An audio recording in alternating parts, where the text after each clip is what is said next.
Tech Talk with Matthew Dickerson. Matthew Dickerson. Tech Talk. Sit back and relax. It's time to talk technology. Hello, plot twisters. Welcome to another cracking, page-turning, food for the soul and brain episode of Tech Talk.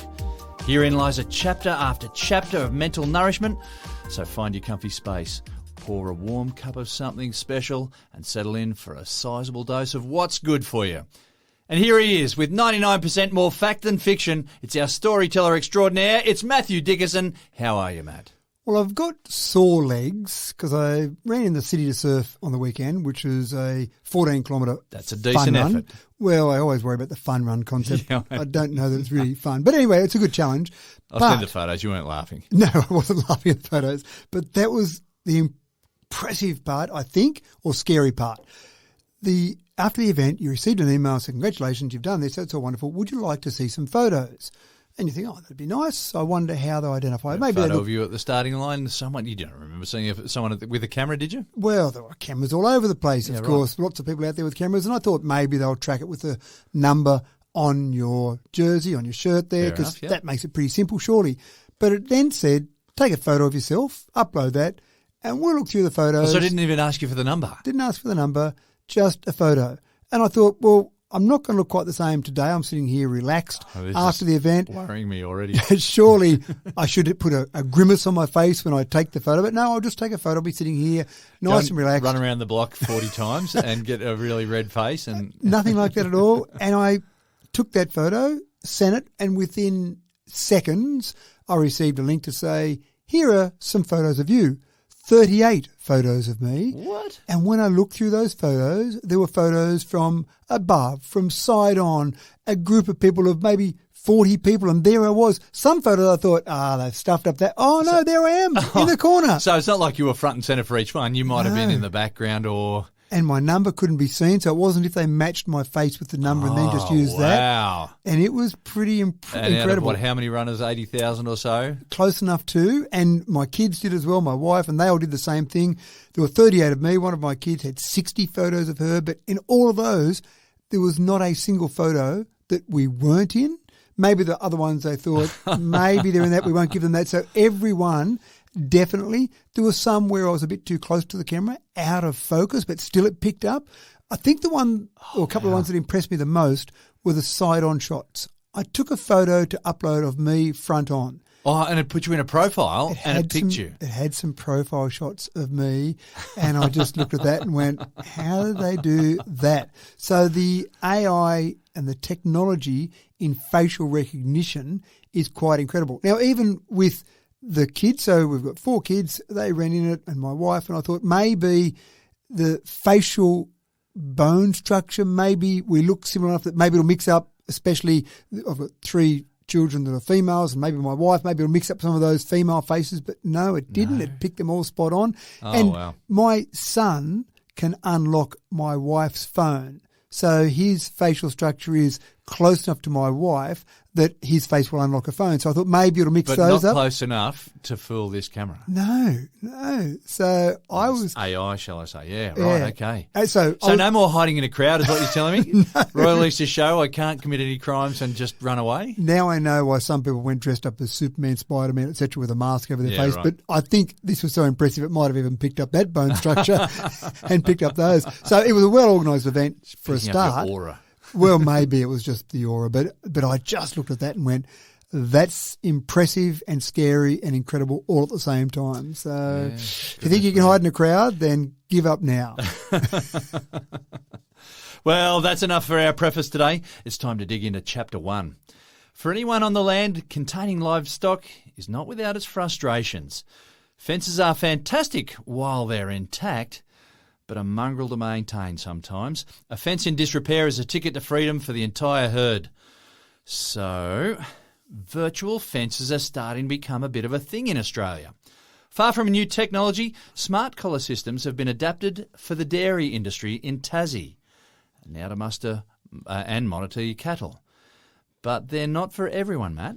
They don't seem to be for everyone. Now, we did do a story some months ago about some virtual fencing in WA. And in WA, you've got some farms that are large, to Enormous. say that's Yeah. right. And building a fence around that. I've done some fencing when I was a kid, helping out in inverted commas some friend. I think I was just slave labour for a few weeks. But fencing is not a lot of fun. And when you've got big fences like you've got some of the farms in WA, Exactly. that sounds like not a lot of fun. And not only, I mean, that's putting in the fence for the first time, then that fence needs to be maintained as well. It's not much good if there's just one little hole in it somewhere because the cattle will find that. Now, that was a little bit different. That was just containing them. This goes a step further where if you're a dairy farmer, you're going to be up early in the morning. Some and you've got to dairy bring farmers, them all in that's every right. morning. And you can't say, you know what, I'm going to sleep in today. I'm going to go and run the city to surf today. The cattle will be okay. The cows will be okay because they need to be milked every day. There are no holidays for dairy farmers. There are none. And I know some dairy farmers often talk about 3 o'clock in the mornings when they get up to start bringing the cows in. So that's a tough gig every single day. But if you could have some way magically of bringing those cows in and having them there ready to be milked, then that sounds like I can sleep in for another couple of hours. And that's exactly what's happening in Tasmania at the moment. But it's already been happening for some time in New Zealand. And I don't want to say it too loudly, but I'm often impressed by the ingenuity and innovative products and processes that New Zealanders come up with. They're often ahead of the curve with some things.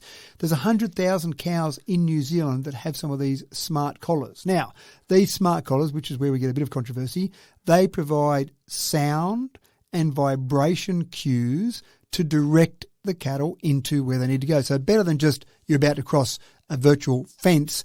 Okay, it's now time to be directed into the yards to be milked. And some people have got dog collars like this as well, to keep their dogs in, contain dogs as well. That's right. Now, that seems okay. A bit of sound, bit of vibration. Well, what's the problem there?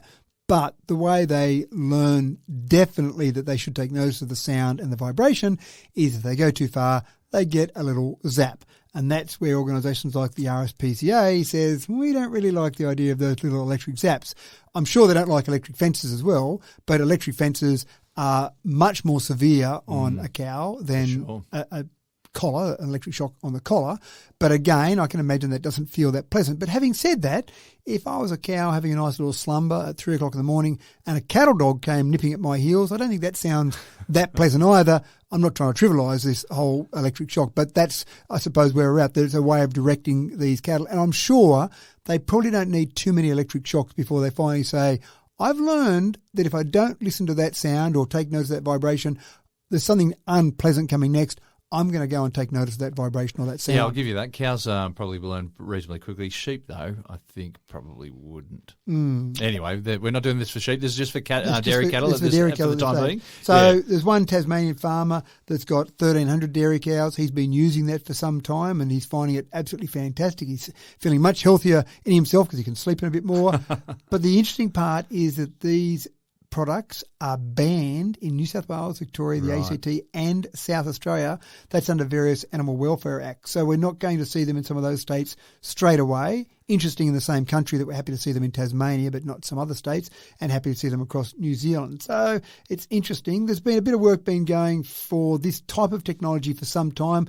Back in the 80s, there was some work being done. Back in the 2000s, early 2000s, CSIRO was trying to do some work on this, but we've progressed. There's a few things we've got now that are much better. We've got GPS tracking, much better, smaller technology, and also much more accurate. So that's the first thing that's good. Our battery life has gotten much better as well. And, of course, you've got smartphones. So you can actually look where all your cattle are. You could actually say, oh, where are all my cows? Oh, look at that. They're all there. Even if you didn't want to give them electric shocks, you could know exactly where to go to bring those cows in if you felt like not using electric shocks. So we progressed with some of those. So back in the 80s and the 2000s, I don't think you could have done it in the same way that we've done it now.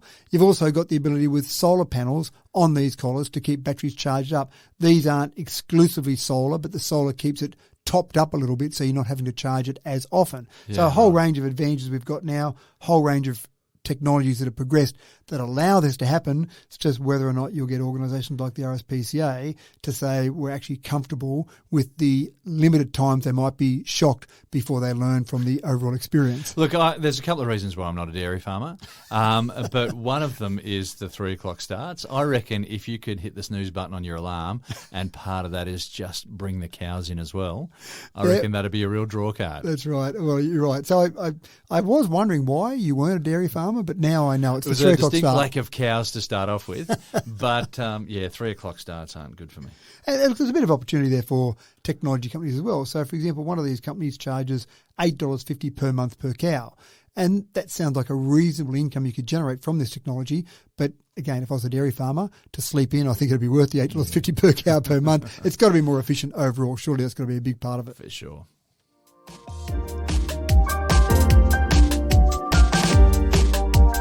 Computer gaming was once upon a time considered almost exclusively a thing for adolescent boys.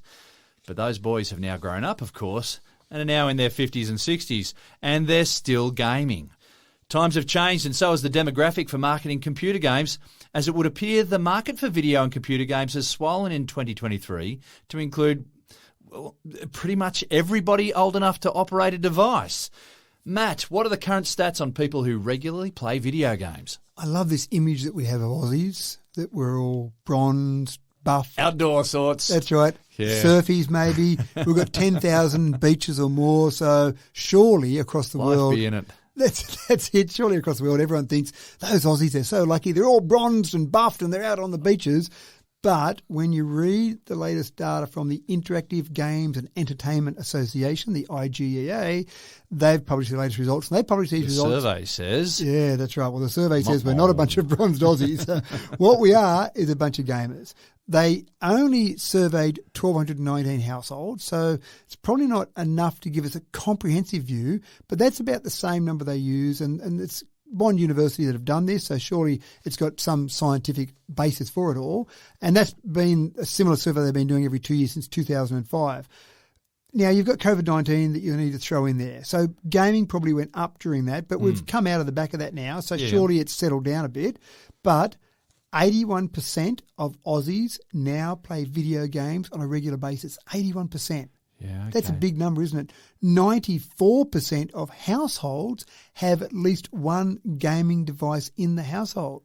That's a big number as well. Well, as I mentioned, and I'm a child of the 80s, well, born in the 70s, but I've evolved with computer games, so I've grown up with them, right? Yep. So I guess the numbers of people who haven't grown up with them are very, very few now. Getting less and less, that's right. So the 81% of Aussies now playing, the last time they did the survey, which was 2021, which you're probably getting a bit of the impact of COVID-19 then, that was 67% in 2021. So 81% now, that's a fairly big jump over that time frame. So I think people have got the idea that, well, playing a game is a good form of entertainment.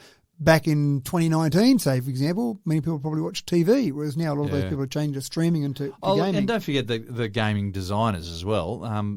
They're well and truly versed on how to lure someone in and then keep them there too. So when you say that 94% of households have at least one gaming device, well, you start to go to more than one. 51% have more than 3 devices. 7% have more than 6 devices. Wow, 6 devices. That's getting serious, isn't it? All the platforms covered then, quite clearly. And multiple versions of, I think. So it's not just the latest version of those ones there. The other thing I found interesting, and this probably goes to your point about the child of the 80s, the average age of a video gamer is not a 16-year-old in a darkened room eating popcorn and drinking soft drink. Although he's there right now, I can tell you, I can vouch that there's at least one in the country who's doing that right now. Being one of your children, obviously. So the average age of a gamer is 35. That's no surprise to me. Yep. Now, the average age of a gamer in 2005 when this survey started was 24. So that goes to your point that we've grown up with games and gamers have grown up. And the most common location for you to play games is not in the basement, tucked away in the bedroom.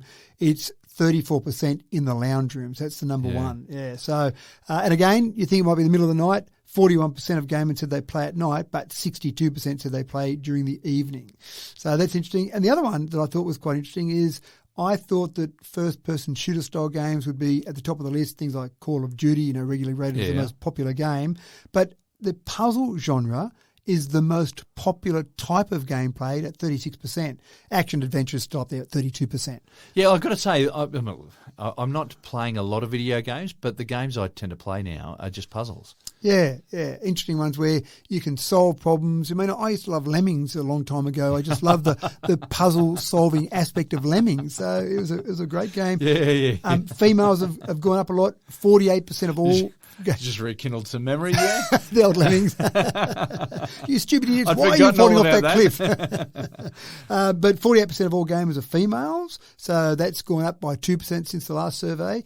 And when you go to the 65-plus age category, 76% of females play games in that category compared to 61% of males. So when you get to that age, and I probably do support this when I go to some aged care homes and do some volunteering there are a lot of the ladies there, some of the older ladies there, that have got some sort of gaming console that they're playing. There's a bit of therapy there. It keeps the cogs ticking upstairs too. And some of the men, I don't want to stereotype them all here, but some of the men go, I don't know how to play that. And they probably haven't grown up with it and don't want to learn new things. There's another stigma attached to it. Maybe. So it's interesting. We're a bunch of gamers, a whole range of different stats. That report is fascinating reading. Go and look it up, IGEA. It's a multi-page report. I've picked the highlights out of it, but there's some fascinating stuff in there. Look, I've got to share with you, a couple of years ago for Father's Day, my wife and children bought me an Atari, and it was like it was an upscale version of the Atari, but it's still retro, completely retro.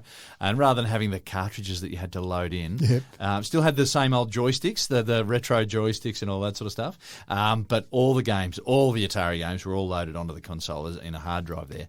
And I just started making my way through some of these old games and realised, geez, we settled for some fairly average sort of games. It was all about the artwork on the cover, I guess, probably more than the playability. That's right, and the graphics are pretty ordinary, weren't they? The graphics were terrible. Especially when you put them on a lovely 4K TV, 85-inch in your lounge room, and then you look at it, you go, what? Look, Space Invaders is good in comparison to a lot of the other games they had, yeah? Well, what I like about those is they're the only games I can beat my kids on, and they don't want to waste the time getting good at it because they go, this is such a boring game. Is that all you can do? Well, and you just keep going. Yeah. There's no finish to it. I go to another level and another level. New story. It's just it just gets faster. But we used to, I remember getting super excited about going to play Pong at my mate's place. Yeah, right. Because he had this system that you could plug into your television and you could control these little paddles that knock this little black or little white dot or whatever around the screen. And you had some rich mates having Pong. Yeah, and that was exciting times.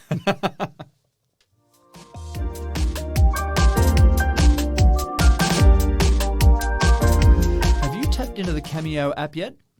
I know people who've had special messages from celebrities for their birthday or for weddings, thanks to Cameo. It's a really cool touch to have Brian Cox deliver a personalised video message, or maybe Kerry O'Keefe to deliver a funny cricket anecdote from the heyday of cricket just for you. It does wonders for the ego when a celeb talks to you like an old mate. It's a very versatile app, and not just for milestones like birthdays and weddings. People are leaning right into a Cameo for all sorts of reasons now. And Matt, it seems that even bad news is more easily received when it comes from a celeb. I'm not sure that this was the idea. I think it was more like you say. Probably wasn't what it was intended for. No. Just keep it for birthdays and weddings and anniversaries and stuff. But people will come up with all sorts of uses of the same product. And I do love the concept. I mean, it was launched back in 2017, but it really took off during the pandemic because you had a lot of actors that couldn't work, a lot of stand-up comedians, that type of thing, where they couldn't get any other work, so they turned to Cameo. And the prices, I mean, some of these people who maybe aren't as famous might charge you $1 to have a pre-recorded message, which is probably not bad for them. 30 seconds work, $1, that's okay. Some charge a couple of $1,000. You're probably not going to get the really big names. Tom Cruise probably isn't going to lower himself to Cameo. If he did, it would be a ridiculous amount of money. Yeah. But there's lots of ones there. I've seen Kenny G, Brian Cox, Sean Spicer, some of these names that are well known, but maybe not the most famous in the world. But again, birthdays, that sort of things. But now you're getting to the stage where Cameo released some stats recently, and they said they've had 5,000 requests with the word divorce in them. I just started to imagine that. So you're going to divorce your partner. Presumably you've had a reasonable relationship up to a point in time when that's now broken down. And you don't want to sit down and have that conversation with your partner saying, we're getting divorced, but hey, here's Brian Cox. This is a throwback to primary school when you'd send your mate over to your girlfriend's house and they'd knock on the door and say, you're dropped from James.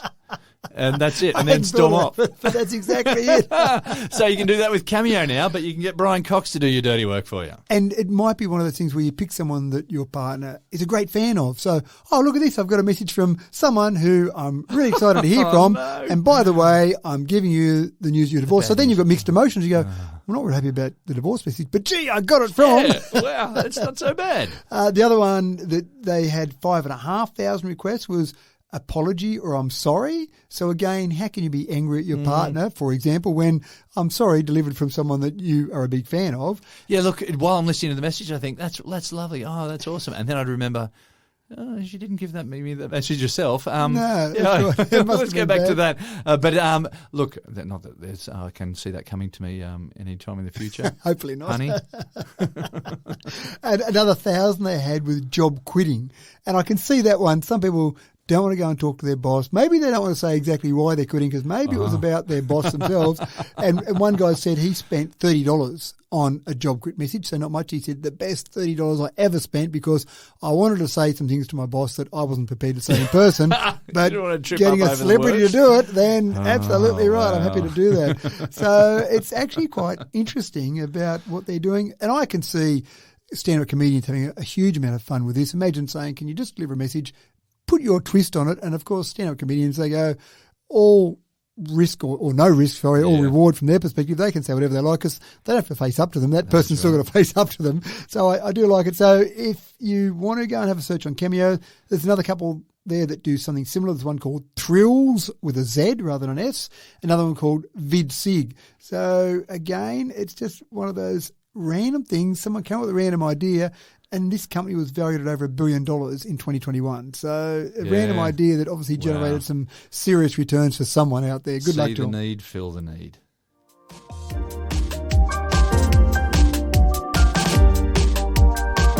Here's a story from the darkest, dankest, most stench-ridden corner of the internet's fetid cesspit. Combining two things that worry me most deeply. It seems that some of the lowest life scammers have developed an AI app to refine their dirty work further in order to prey on the vulnerable and even the not-so-vulnerable. Cyber attackers no longer need to do any of the heavy lifting, thereby removing any redeeming features for them at all. ChatGPT's evil cousin is out and it's prowling the web. Matt, tell us the bad news. The evil cousin just brings up images, doesn't it, of some superhero movie, and of course you've got the evil cousin that might be that's right. the black Superman or whatever it might be. Yeah. So not Superman, sorry, Spider-Man, the black dressed Spider-Man. That guy. Yeah. Thank you. So this here is a ChatGPT that's designed specifically to help the bad guys trick us all. Now, in the past, it was easy to see that phishing email because the spelling was wrong or the grammar was terrible or the logo looked completely wrong. So you went, I'm not going to get fooled by that. But when you use WormGPT, which is the evil cousin of ChatGPT. It's interesting they've chosen that. The worm name. Yeah, when you use WormGPT, then it gets the spelling right, it gets the grammar right, it gets the formatting right. In fact, what you do with WormGPT, if you're a bad guy, is you go and take some legitimate emails from legitimate organisations and say, here, replicate this, make it look legitimate, and then send it out, and let's trick a whole bunch of people into their details, their personal details, their bank details, their passwords, whatever it might be that you're trying to get.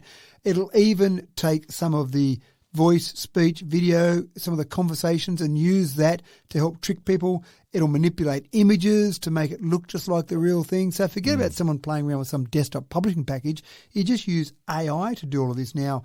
Even the ones we've talked about before where people use a similar domain name to try and trick people using homoglyphs, as we talked about last week, then you've got that. But this is doing all the hard work for you. You don't have to think about replacing an I with an L to make it look the same. WormGPT will do that for you. You don't have to think about it at all. I hope some of these scammers are getting scammed as well. I'd like to think so, and maybe when they go home they actually have something happen, but maybe they're on the lookout for it. They've all got to pay for electricity bills and things as well, you know, and got to communicate with banks and whatnot. I assume they're not stuffing money under their pillows. And well, maybe they see how much scamming's happening. Maybe they do that. But romance scams are apparently one of the ones that really is hitting hard. Catfishing, yeah. Because people are probably more vulnerable when they're out there from a romance perspective. If you just get a random email that says, your Facebook password needs to be reset. Most people go, I wasn't looking for that, so I'm probably aware of that one. But when it's a romance scam, when you happen to be on some sort of romance app and then you get some messages from it, you're looking for that. So you're probably looking for the positives in people. You're probably not looking at for a scam, and so you probably look away from those red flags that you might see. The biggest problem, I think, is that some of our safety policies, some of our legislation lags behind the technology. And I think cybersecurity experts often talk about the fact that they're trying to tell people about these things and people aren't necessarily looking or listening until something happens to them, and then they go, oh, we better do something about it. Why didn't someone do more about this? And I think the same from a legislator's point of view. They're waiting until lots of their constituents are hit with this, it becomes a voting issue, then they try and address it. But it's all too late, and the scammers are 5 steps ahead, unfortunately, and using tools like WormGPT. So, a lot of vigilance is needed, I think, to prevent the internet from turning to the Wild West, which I think maybe it is already.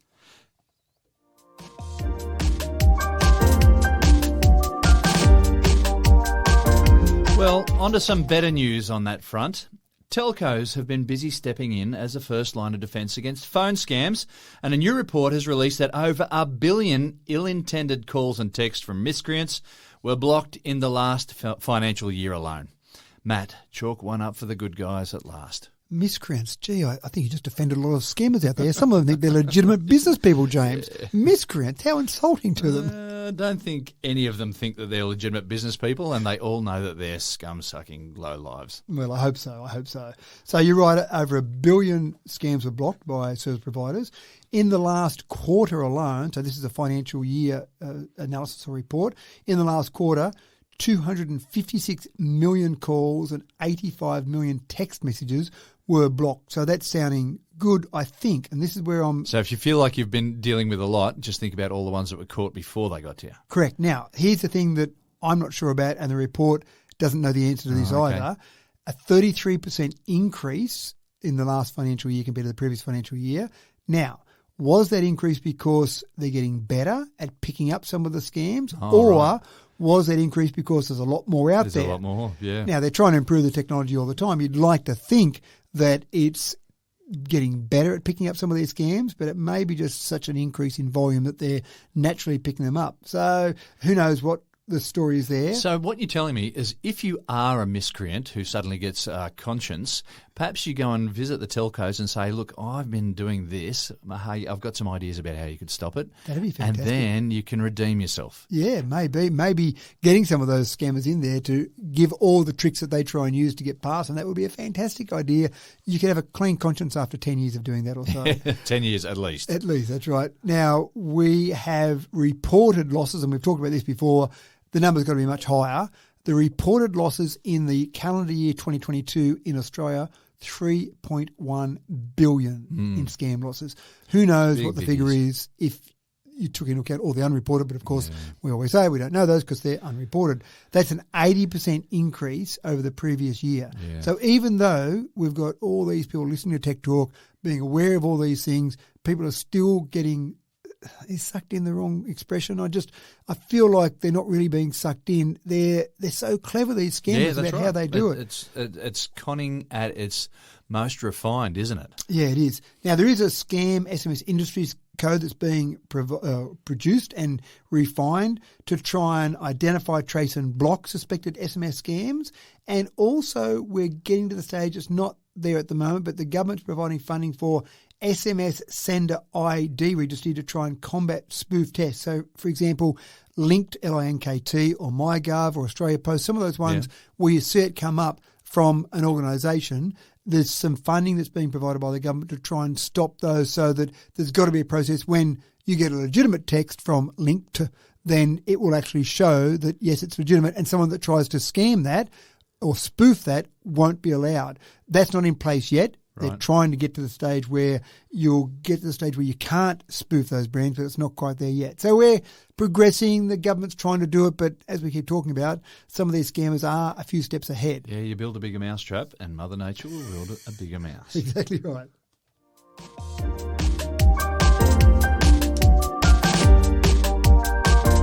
The dilemma for commercial air travel industry in seeking to minimise the relevance, sorry, I'll start again with that, to minimise its reliance on fossil fuels, is that battery-powered flight is still very tricky things to master. Nearly 6 months ago, we reported on the potential hydrogen fuel cells in air travel, but the future seemed far from certain. Well, the good news is that 6 months is a long time in engineering, apparently, and hydrogen-powered flight is a couple of steps closer to becoming a real thing, Matt.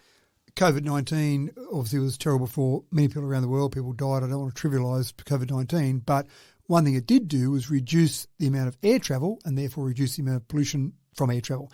We're getting back up there almost to pre-COVID levels of air travel, but you're talking about the production of CO2 carbon emissions, and it's at around now 800 million tonnes of carbon emissions are produced by the airline industry at the moment.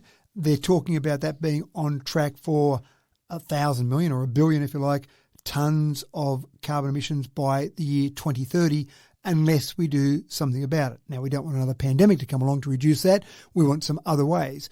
We've talked about electric planes, and that's going to be a solution, I think, for short-haul flights, but it's not a great solution for longer haul because you just have this weight of batteries there.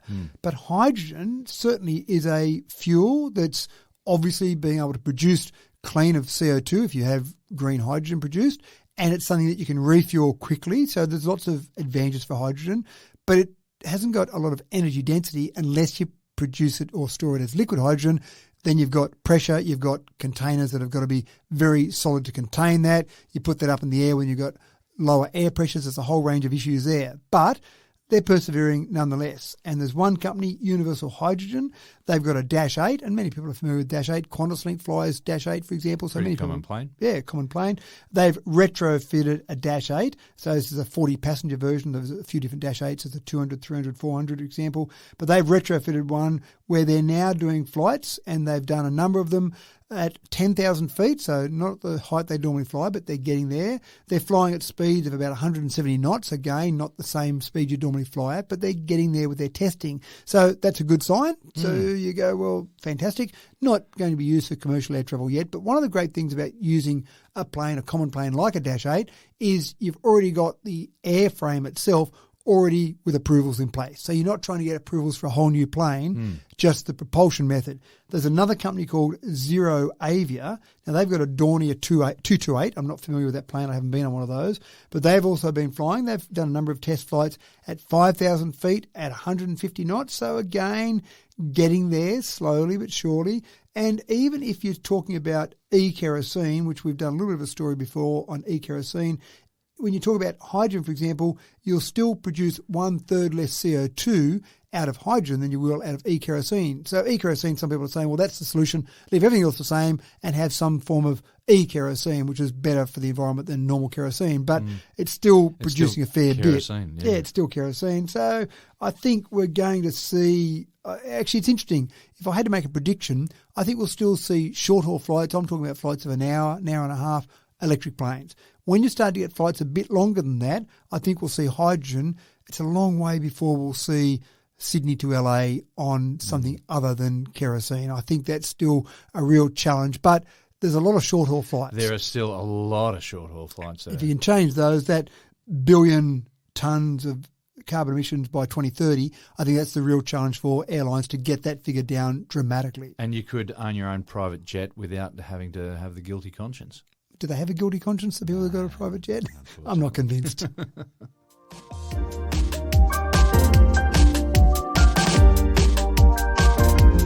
The first superconductor was discovered way back in 1911, and for the past 110 or so years, their application has been severely limited by the need to keep these things super cold with liquid nitrogen at the very least. This means that any application of superconductors becomes super expensive. And to date, there have been very few permanent uses for them. Japanese maglev trains use superconductors in their electromagnets. There's no electrical resistance, so there's no power loss to heat, and their efficiency is improved to 100%. But the need to keep them at negative 196 degrees Celsius may finally be a thing of the past if claims coming out of South Korea are anything to crow about, Matt. Now, I just want to ask a quick question. I noticed there you mentioned liquid nitrogen. Yeah. Are some of them using liquid helium as well? Well, liquid helium's even colder, Yeah. and so therefore it's even more expensive. Yep. But it's lighter. Yep. Yeah. And I thought that colder temperature, because obviously you find that superconductors, when you approach absolute zero, negative 273.15 degrees Celsius, when you approach that, that's when superconductors seem to be getting better and better. That's right. But I thought some of them were using liquid helium as well. Yeah, so liquid helium, I hydrogen. think, is it about 4K, whereas liquid nitrogen, negative 196, is about 80K. Yeah. K per 80 Kelvin. Kelvin, yeah. Yeah. So, I just, I don't know. Well, I know that there are some places, and it might be those Japanese maglev trains are actually using liquid helium. Yeah, and could be. because it's light. Yep. It's all sort of contained, Yep. so that heat isn't able to escape very easily or escape in to warm it up. However, it does lose its cooling properties if you don't replace it. That's right. And of course, the big issue here is that if you want a superconductor and you go, well, let's go down to some of those temperatures, we're talking about very cold temperatures, you've got to use energy to get the temperatures and keep them there. And of course, you can do it with high pressure as well, but you've got to, again, have something that produces the high pressure, so you're wasting power on that. Yeah. And then my understanding, I mean, you said no resistance there, but my understanding of a superconductor is, I would say, minimal, no. Negligible. Sorry. Negligible, So yep. we're talking about 0.00000. Give me a string of noughts Yep. and then a 1. So Ohms of resistance. Yeah, so there will be some heat loss, but it's so negligible it Yeah. becomes insignificant, and so it becomes a revolution for long distance power transmission or any sort of circuits that you want to create. And think if of we can that. make it at Think room of temperature. Long distance power transmission.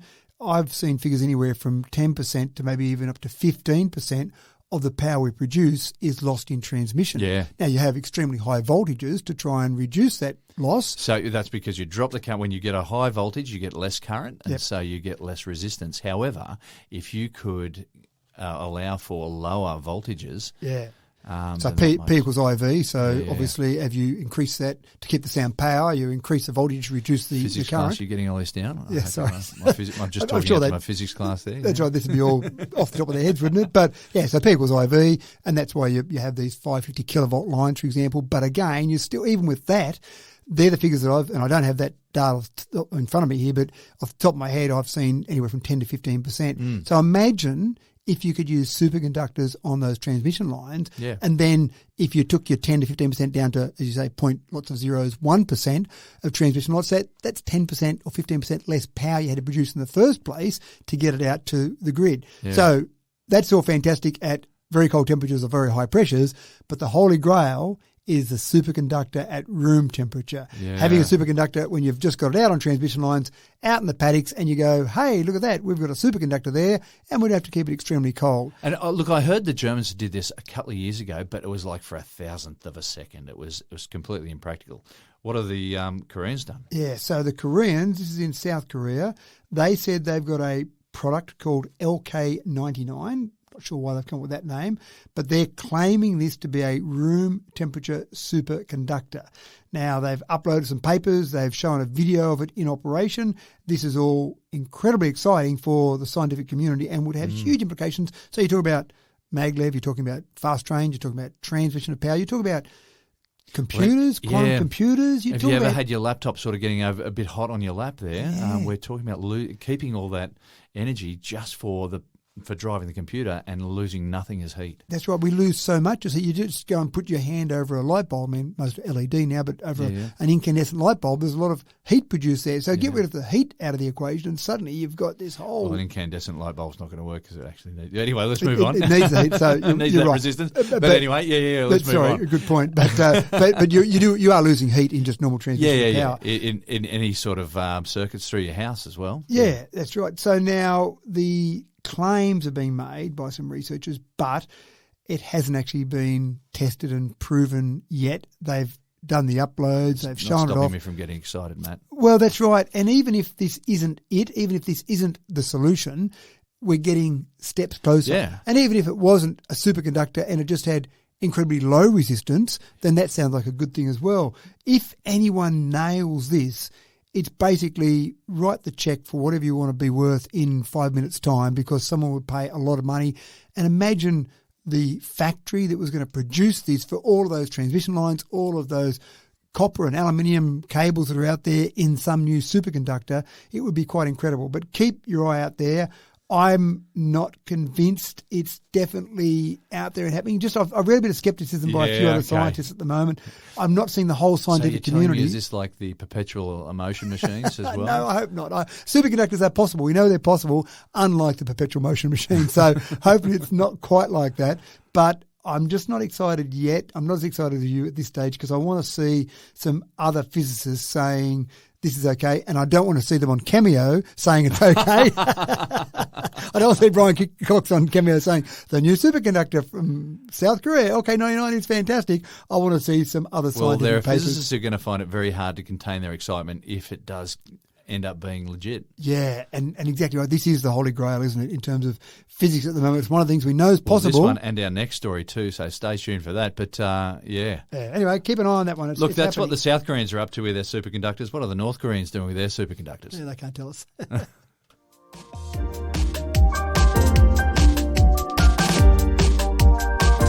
In another story to please my physics class, it seems like this generation will see fusion power become a reality as the human species chalks up a second successful net gain from a fusion reaction.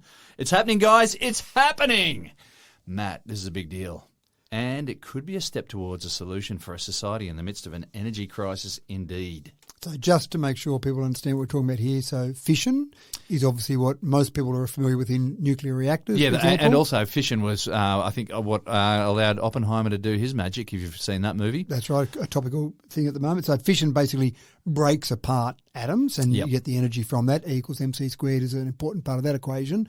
Fusion, of course, on the other hand, is seen to be much better because you're putting some atoms together, you're combining them. Particularly hydrogen, yeah? Yep, and getting energy out of that process, but you don't get the radioactive waste. It's always seen as much cleaner much safer.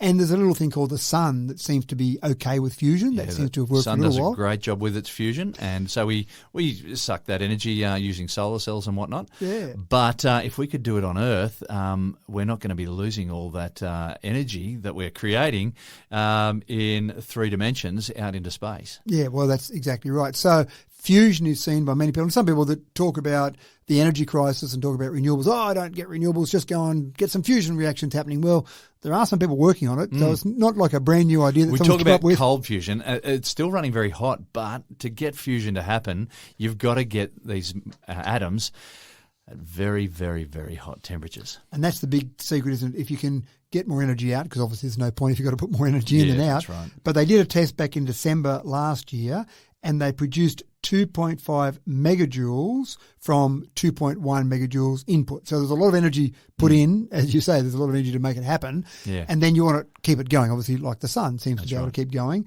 The latest test, same amount of input, 2.1 megajoules in to get it actually happening, they got 3.5 megajoules out. The secret, of course, is to keep this continuing on. And at the moment, they're starting to pump so much energy in and then get a bit extra out. Well, that's fine, but it seems like maybe, and I'm not talking about tomorrow, but it seems like I think within the next decade we'll have some type of commercial fusion reactor that will be viable. That'll be amazing. Yeah, now, I say that decade without a huge amount of research behind it, but it seems like we're getting closer. People are getting closer and closer to it. That's right. Well, we were talking about the first time in December. We've now done the second lot. That's right. Yeah. And it's not just better. One organisation. Well, it is one organisation that's been able to do it. This is the US National Ignition Facility has been able to do it. But there are organisations around the world working on it, and each time someone gets there, they'll look at how that happened, and then they'll try a little bit themselves, and they'll keep progressing. So this I think is potentially the solution to any energy crisis that we're staring in the face. Yeah, exactly right. And who knows, maybe we're not that far away from Back to the Future where you have Mr. Fusion and you drop something in Mr. Fusion and close the lid and that's all the energy you need for your flux car. capacitor. That's right, why not? Surely that's got to be the logical name for it. So it's happening-ish, and I think we're progressing down the path, which is pretty exciting. Exciting times ahead.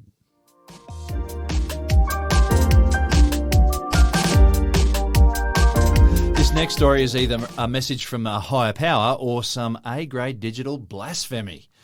Ladies and gentlemen, introducing to you the next big thing in virtual spirituality. It's Chatbot Jesus. and he's here to answer all your divine questions and maybe crack a joke or two. Matt, Jesus in Chatbot. As a Chatbot comedian, I'm thinking this has got some rapid-fire dad jokes coming at us. I think they probably would be dad jokes. I can't see them being bawdy jokes, obviously. But if you go onto Twitch and you search for the channel ask_Jesus, you'll get an AI version of Jesus that will answer your spiritual questions, maybe the meaning of life, who knows. Yeah, okay. Tell you some jokes if you want as well. But what I find interesting about this is that there's been a lot of different versions of Jesus over the years that have really changed to fit the current culture. We see Jesus typically in 19th century America, for example, as being very brave and tough. You've seen Jesus as female versions. You've seen Jesus as black versions. Mm-hmm. So now we're seeing Jesus as an AI version. Why not? It makes sense. I'm not sure how they give it different information to answer than maybe Chatbot or ChatGPT might answer, for example. How many different ways can you slant what you might answer? But that's apparently what they're doing on this channel, is they're saying we're answering questions as a philosophical, deep version of Jesus may answer. And if you're not necessarily a Christian, you might have some other deity as your particular worship tool, then you've still got things like Buddhism. Chatbot Buddha? Yep. Well, it's called BuddhaBot. Is one version that's being developed at Kyoto University. So there's other religions, other spiritual deities that you can actually go and ask questions of as well. Now, I must admit, Juju from why not the African cultures? Why not? Or I think Don McLean used to talk about a pinky ring, didn't he? So whatever you want out there, there'll be some way of answering it. Someone will have come up with something. Wouldn't mind having a chat with Zeus, Chatbot Zeus. Why not?